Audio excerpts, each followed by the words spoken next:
Donk Nation, Jackson, Janet's greetings and welcome to your daily dose of Donkey with Ginger. It's your boy, the Viking Donkey, bringing you a Super Bowl preview, the Steeler Talk segment, because there is some Steelers talk, and I know Gingy's really upset right now, but Donkey's pretty happy because my favorite NFL award went to a Pittsburgh Steeler, and that, of course, is the Walter Payton Man of the Year. Congratulations, Cam Hayward. Well deserved. Gingy, how are you feeling about all this? You Gingy in the house, Donkey. What? Defensive Player of the Year. We've been talking about it. T.J. Watt, clearly. What happened? People love make-believe stats. That's why Myles Garrett got it. But I'm going to say this again, and I've said it to you before. I don't think this was a year any pass rusher deserved the award. I will say, however, Myles Garrett was probably the fifth most deserving pass rusher, so that's kind of a little off-putting to me, because when you look at the stats, he just doesn't stack up with those top five guys like Watt, Khalil Mack, Daniel Hunter, Max Crosby. He doesn't really stack up this year in those stats, but Gingy, I just didn't think it should have went to a pass rusher, so I'm really not that upset. Yeah, I hear you, Donkey. I still think he got jobbed, but at the end of the day, it's an individual player award, which is it's nice, but it's like a warm can of soup. You know, I need me a real meal. Well, to be fair, T.J. Watt can just go and say, well, I won 3 of the 4 Defensive Player of the Year awards, so shouldn't the unanimous vote now be, you take these 4 that are all big enough to make my news feed, and whoever wins more of them is the real winner? Like, that could solve it for everybody. Because, let's be honest I don't understand why there has to be more than one. Who decides who gets the votes? Why are the votes from the players not as important from the votes from these stupid writers? Why aren't the ownership votes important? Like, there's all sorts of different ones that get all sorts of different votes. And who decides what qualifies a writer to get a vote? I mean, when you have hacks like Peter King getting votes in it, I think that says enough about the award right there. It's kind of like baseball Hall of Fame voting. We're going to put in David Ortiz, even though he tested positive for steroids in baseball, but we're not going to vote for Barry Bonds because we think he did steroids, whether he admitted to or not, but never tested positive in baseball. So how the hell is your high horse? We don't do steroids, but then you put in a steroid user. Oh, it's because we like him. Like, come on, dude. When you have these writers who are a bunch of hacks nowadays out there giving awards, Gingy, take them all with a grain of salt and don't get upset. Found a way to slap Peter King in the face right there, didn't you, Donkey? Good job. Oh, he deserves it. Him and Kurt Papagel can go whack each other off on Epstein's Island and then throw their ass in jail for the rest of life for all I care, dude. Those two are just whack jobs. Good. Last time they did real reporting, Gingy wasn't even in diapers yet. Let's just put it that way. Well, that may or may not be the facts, Donkey. But, I mean, Steelers did get some awards. I mean, you got Cam getting some. You got to see, who else? Najee Harris won Angry Run of the Year, which if you watch Steeler games, you laugh at because if we had an angry running back, Gingy, I don't think his name was Najee Harris. Listen, okay? I'll tell you what. I'll give you, it must be half-season awards. Right? Because if we're talking about the first half of the season, might even agree with you on Myles Garrett. Second half, he fell off. The Angry Run Award, I mean, I feel like it's for a single play. I get it, but I understand. But I feel like the entire second half of the season, really, you can see after Matt Canada was removed from the equation, I felt Najee Harris was a much angrier runner. My opinion. I will just tell you. I'll go out, and if I was to rank the angriest runs of the Steelers season, I'm going to tell you right now, they're going to come from Jaylen Warren. The top 3 are Jaylen Warren. I'll give you that.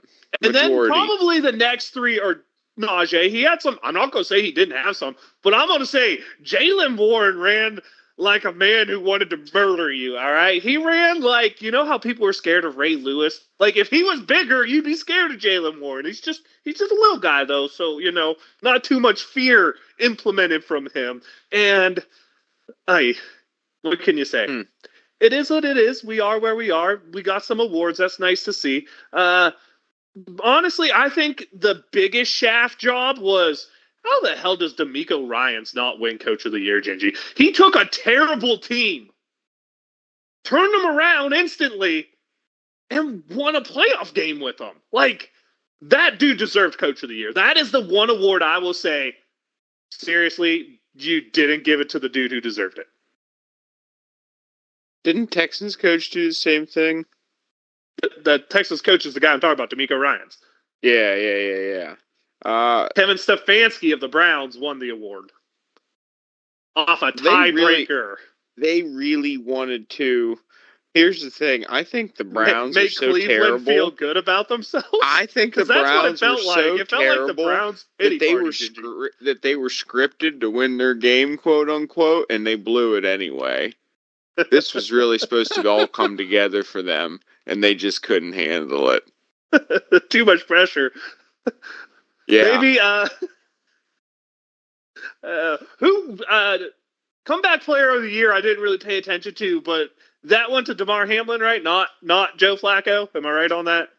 I think it went to Joe Flacco. Oh my God! If it did, then if that is true, then it really was just a Browns pity party out there at the awards show. Which, hey, Browns fans are going to live it up because they're going to tell you about how great Myles Garrett is and how Joe Flacco and Kevin Stefanski are the greatest things to ever leave a stain in that little porcelain bowl that we all have to use in the morning.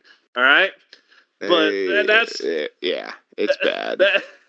That's neither here nor there, Gingy. Anything else about this week you want to talk about before we get to the real meat and potatoes, the Super Bowl?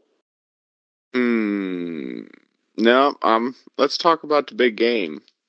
The team's in red. Everybody's Super Bowl prediction to start the year because everybody's lame and everybody knows the NFL scripted, and it became super scripted when Tay-Tay got involved because ratings! Let's go. I'm looking forward to the halftime show. Usher's going to be there, so that is what I want to start with, Gingy. Are you expecting a good performance this year at the halftime show with Usher? That'd be a negative. You don't want to get out to any 2000 to 2010 club bangers, I've gotten out to plenty of those in my day, Donkey. Trust me on that. But they have their time and place. And I'm not sure it was in 2024. I'm not sure why this is happening. He releasing new music or something? I have no idea because I don't really follow music too closely anymore on that type of scene. When they get a heavy metal band in there for the Super Bowl, we can have a talk and a half, Gingy, but that ain't going to happen in our lifetime. So let's just enjoy an act that at least most people will know who it is here. We're not talking these niche Super Bowl shows anymore where half the people are like, who the hell is that even playing out there? At least it's someone everyone knows. You got that big name recognition. Are you expecting some secondary superstars we don't know about to show up and perform? Most likely. That seems to be quite the trend here over the past few halftime shows. I would expect something like that, Donkey. All right, so let's... Gimmicky. Yeah. I don't know if I'm a big... they used to be better. You don't want to see 50 Cent out there talking about in the club while he's doing pull-ups out there looking like he's shredded as hell. Eminem topping in, Dr. Dre. You don't want to see any of that crazy shenanigans? Snoop Dogg crip walking on national television. Yeah, I seen it, Donkey. I seen it. If you don't have love for Snoop, there's something wrong with you as a Steelers fan. Just go ahead, put that out there. Snoop and Wiz Khalifa holding it down for Steelers Nation in the genre of hip-hop and R&B. All right, should we talk to actual teams? Like, does anyone even care about this football game outside of Kansas City and San Francisco? Because, honestly, I've got that feeling that just no one cares, Gingy. Hey, it's been a long 2 weeks between the championship games and the Super Bowl. Yeah, it's hard to talk about these two teams because they've been talked about all year long. I feel, especially the Niners. I mean, the Steelers fans got a preview of what the Niners were going to be week 1, didn't we? Yeah, we get a showdown of a guy who looks like JFK's assassin going against another guy who looks like the cop that's going to turn off his body cam and beat you with his nightstick. I mean, I'm not really sure I'm feeling any of this, but hey, for Rashad Mendenhall out there talking so much smack this year, there's a white guy running back in the Super Bowl, Rashad. Does that really, really grind your gears? Because I know you were telling us how that you were better than anyone out there still today. I'm just saying there's one leading his team in the Super Bowl. It makes kind of good talk, I guess. Rip on some former Steelers here.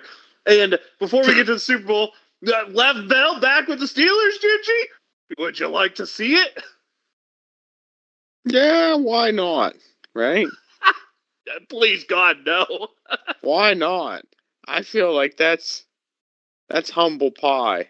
That's like knowing. That's I told you so, donkey. Summed up into one action. Oh, God, just please, God, no. Let's talk about these teams here. Let's talk about San Francisco on offense. Brock Purdy really, when he's ahead, is really good at controlling the ball. He's got some luck going on his side, and sometimes the most important thing about being a quarterback when you're on a run is being lucky, not being good. Right now, Brock Purdy's rolling with it. He's hitting it good. Should have Deebo Samuel back. Should have George Kittle there. Brandon Ayuk, Christian McCaffrey. An offensive line that's mostly healthy. But the weak part has always been the interior there, not the edges, but the interior. And perhaps that's where Kansas City can push in and break into San Francisco. We have seen some flaws in San Francisco in the last 5 games they've played. They've put out some bad tapes and made some mistakes, but it seems like those mistakes have not caught up to them. Gingy, are you looking for the Niners offense to be explosive again this week and maybe do it on their own, not needing help from the defense? Explosive, yes, no, maybe so. I think it's going to be an offensive game overall, but I don't know about explosive, right? I think we're going to see a relatively even-paced first 3 quarters with everything coming down to offensive quarterback magic. Who's going to be the hero in the end?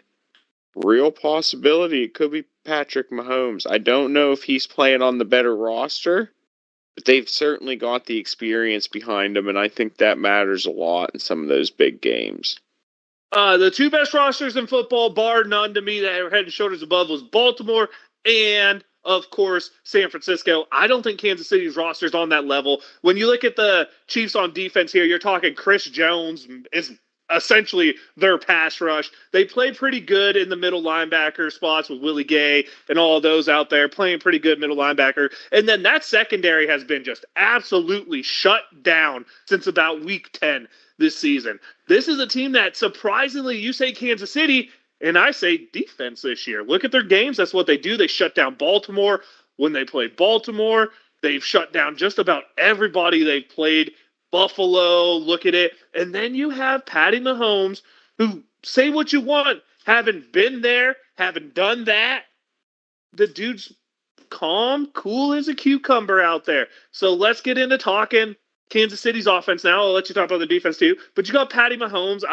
Receiving core, I mean, Rice has kind of come on. Valdes-Scantling can get open if he can catch a football. It's a different question. Kelce is who Kelce is.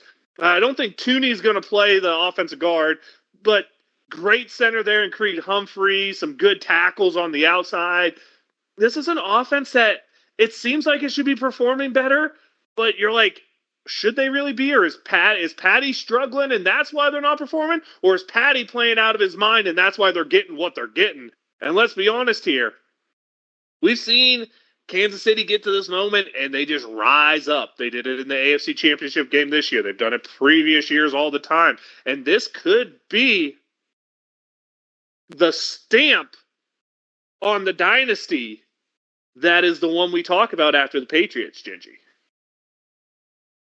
Yeah, I really think it would be Donkey, that dynasty, that real. I mean, I think they've got themselves a little mini dynasty already. Patrick Mahomes being so young and seeing already 3-4 Super Bowls? Somewhere in there, yeah. Yeah, that's, I'd say that's well on his way. If he won another one right now, yeah, I think you start talenting him like that. But let's not get ahead of ourselves. Like you said, probably not the superior roster in this instance. Going to be real hard for them to. They're going to have to get a lead early and maintain it, I think, to be able to be formidable in this game, or we're going to have to see some real Patrick Mahomes magic at the end. You are, and when you look at that Niners defense is stacked. They have Bosa. They traded for Young in the middle of the year. They have Jay Wobble out there and Javon Hargrave, former Pittsburgh Steeler. Armstead, I believe, still in there, crushing in the middle. The two linebackers. I was going to talk about Greenlaw, who I think is who's been the better of the two this year. And for some reason, I can't think of the other dude who's the absolute stud in the middle there. Has been probably one of the best middle linebackers the last 5 years. That name's slipping right now. But Greenlaw stepping up there. But that secondary could be a little suspect. It's shown flaws in the previous games. I mean, Detroit absolutely took advantage of the holes in that secondary. And the week before, Green Bay took the whole advantage of that secondary. That is a team that has a flaw there. Maybe you're right. Maybe Kansas City has to take advantage of that and has to absolutely score a lot of points and be in a shootout. But I'm not sure that's where I feel the game's going, Gingy. But that Niners defense, you have to say, comes in there with a heck of a lot of talent. I agree. Definitely a lot of talent. Been performing well majority of the year. Offensive player of the year and Christian McCaffrey. Brock Purdy remains steady and doesn't give the game away. I think it's the Niners to lose. I disagree with you.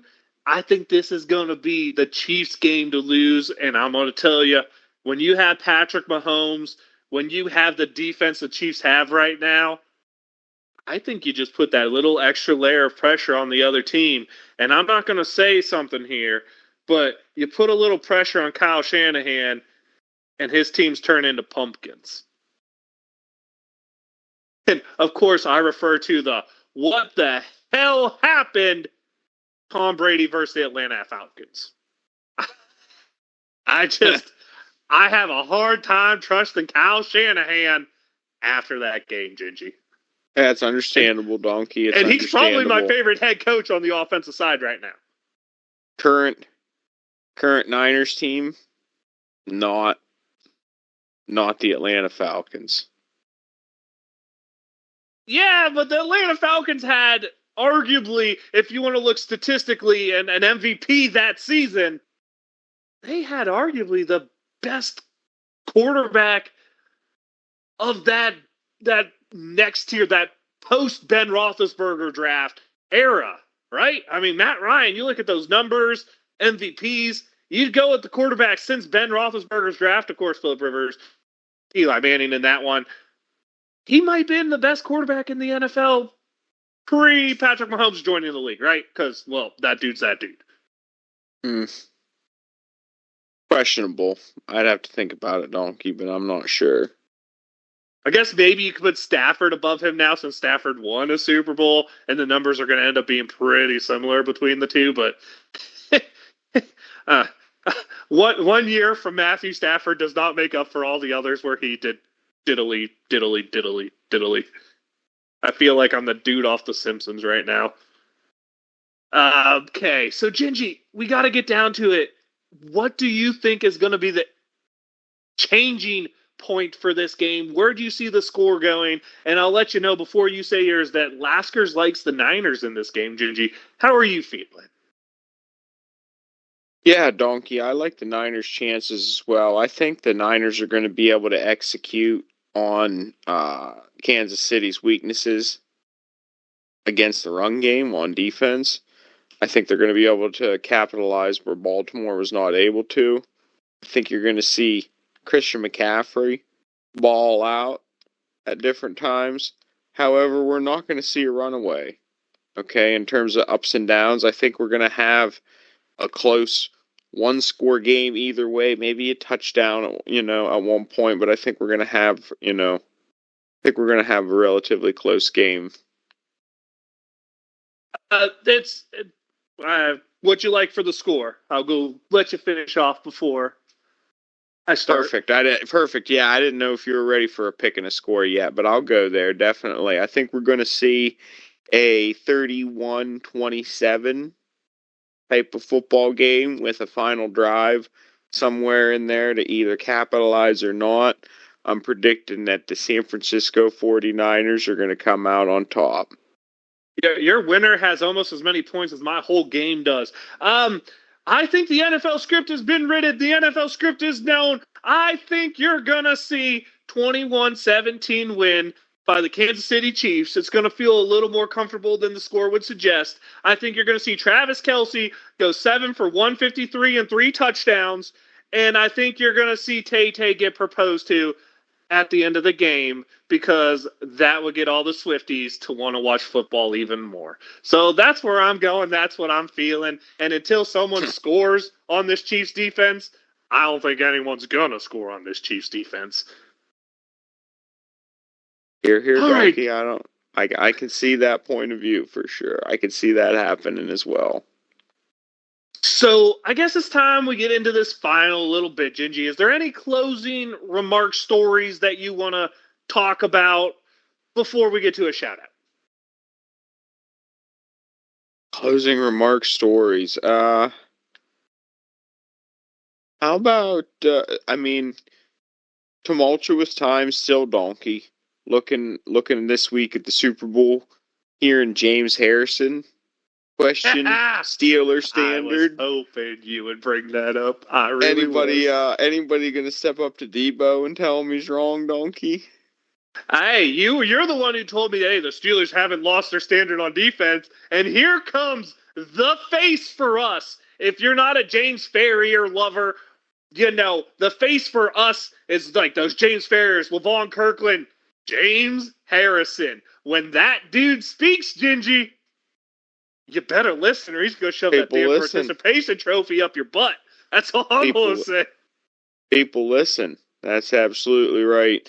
Now, like I said, I think maybe, I think it's more towards the offensive side, and I think Donkey, but I think that's towards this whole damn team. Because James Harrison was on teams that won.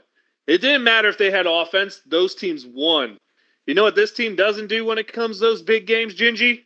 Win. And you want to know what happens?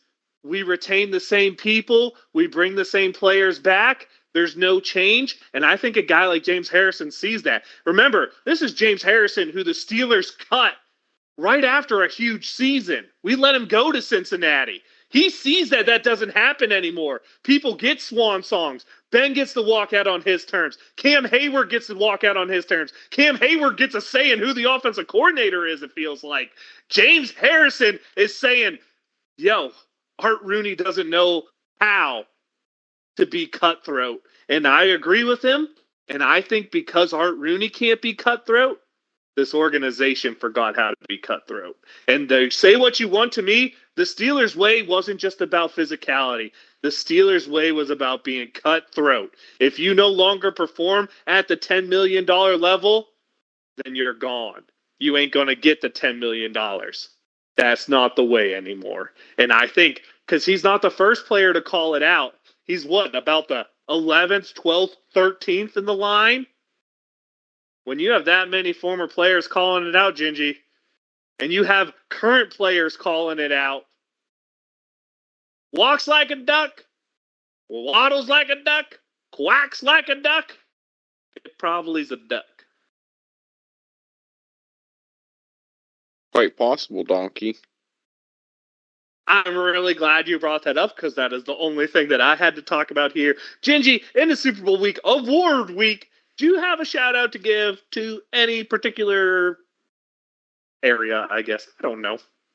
Well, yeah, absolutely. I mean, you mentioned Cam Hayward earlier in the show. I didn't get a chance to say it. Absolute shout out, Walter Payton Man of the Year Award, bringing it back with a relatively long line of Steelers that have partaken in that award throughout history.